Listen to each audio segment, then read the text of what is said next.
Oke, kita akan bahas tentang autorespon dan automation ya. Ya, dua fitur ini sebenarnya fitur tentang automation ya. Cuma bedanya autoresponder adalah sesuatu yang sangat basic ya.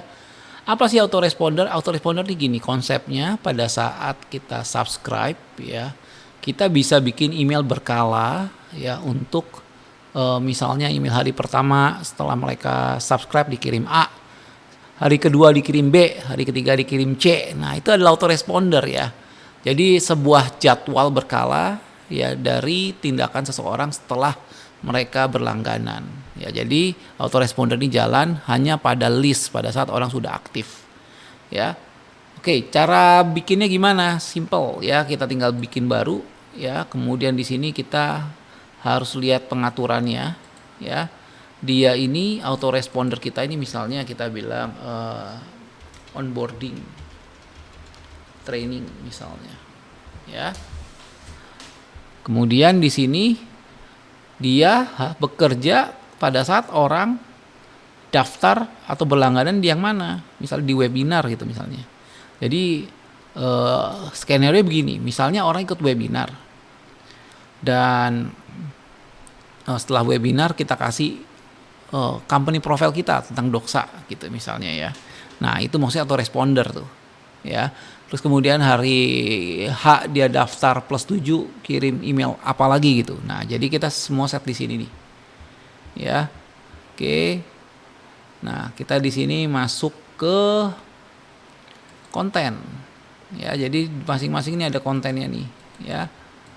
Nah, jadi di sini defaultnya ada seperti ini. Kalau kita mau bikin baru bisa nggak? Bisa, tinggal tambah email aja. Ya, tambah email. Misalnya email subjeknya adalah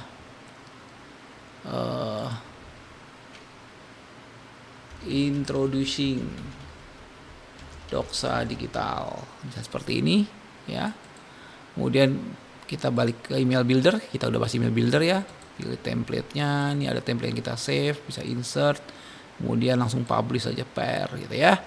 Kemudian kita lihat nih email autoresponder introduction Doxa Digital ini statusnya diterbitkan ya, dan pengirimannya ditunda 1 hari ya setelah dia daftar ya. Jadi ini bisa tuh 1 hari 1 jam misalnya ya, bisa langsung sini. Ya, pengaturan adalah dia ini berlaku di webinar gitu ya.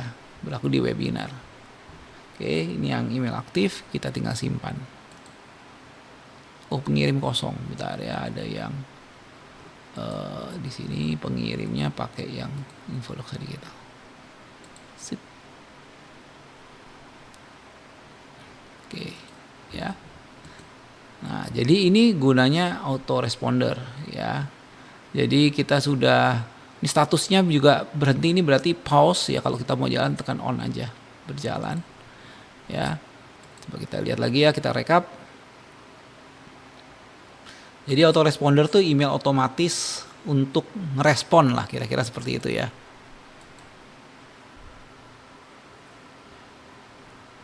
Oke. Jadi di sini pengertiannya ya, dalam satu autorespon terdiri dari beberapa email. Jadi kita bisa atur nih. Ya. 1 day setelah last email, 1 day setelah last email. Misalnya ini kita mau 2 hari. Ya. Ini kita mau 5 hari. Jadi kita tinggal atur nih, ya. Gimana caranya biar email ini atau email kita ya, brand kita, komunikasi produk kita terus secara berkesinambungan di-push ke pelanggan kita ya. So ini adalah autoresponder. So saya tinggal simpan perubahan. Oke. Nah, automation itu adalah kayak autoresponder versi pro. Nah, karena di sini ya otomatisasinya lebih banyak lagi. Ya, saya ambil contoh. Ya, misalnya saya mau membuat tagging ya untuk orang-orang yang buka broadcast announcement saya misalnya kemarin gitu ya. Jadi saya tinggal di sini adalah active subs ya gitu ya misalnya. Triggernya apa? Triggernya ini adalah apa yang menjadi penyebab sebuah otomatisasi berjalan ya. Jadi otomatisasi nanti ada di tengah-tengah sini ya, tapi ini adalah alasannya atau triggernya ya.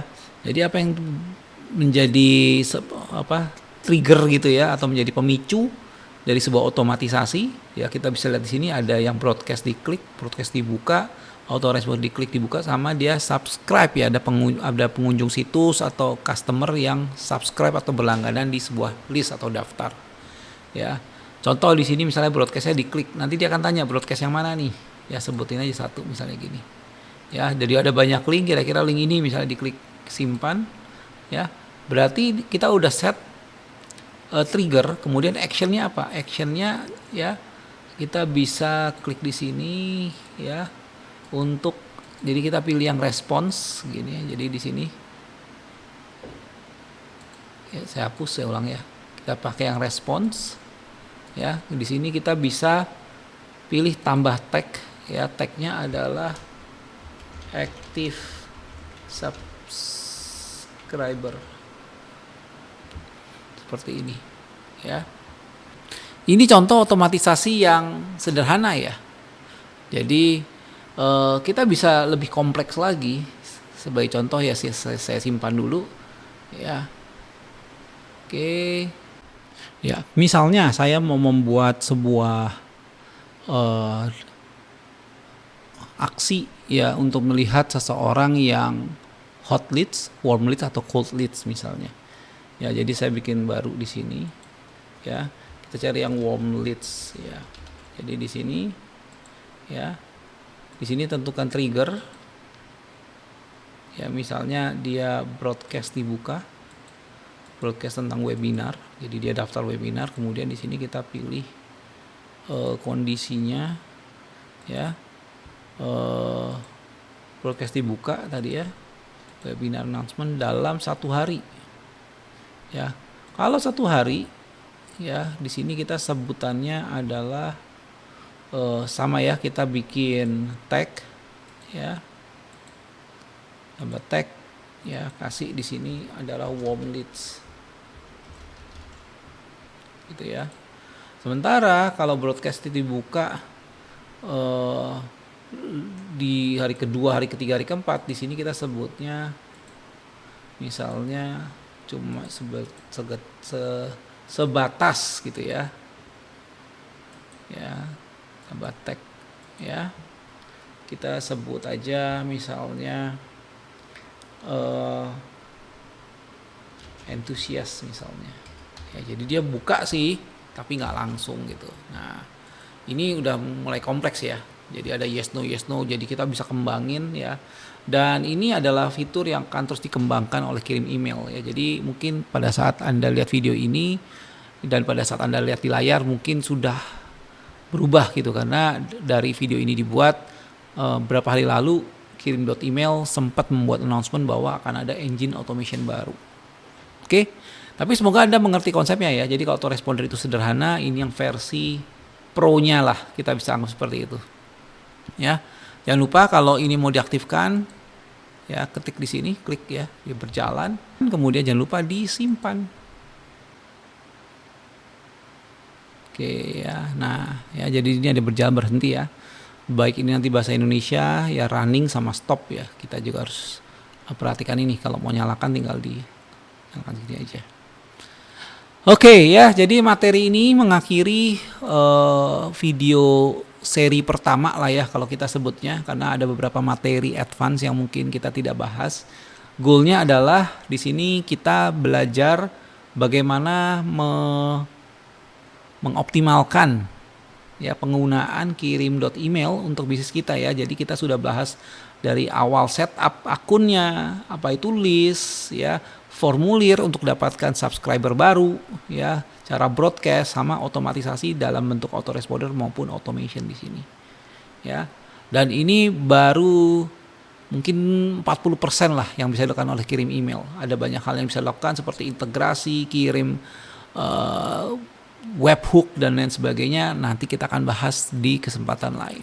Dan jika Anda ingin mendapatkan bantuan, silakan hubungi Doxa Digital untuk manage service kami, atau bisa klik di halaman panduan di sini bawah ya, atau kalau bahasa Inggris tutorial ya, kita bisa lihat ya banyak hal yang mungkin bisa kita lakukan melalui kirim.email.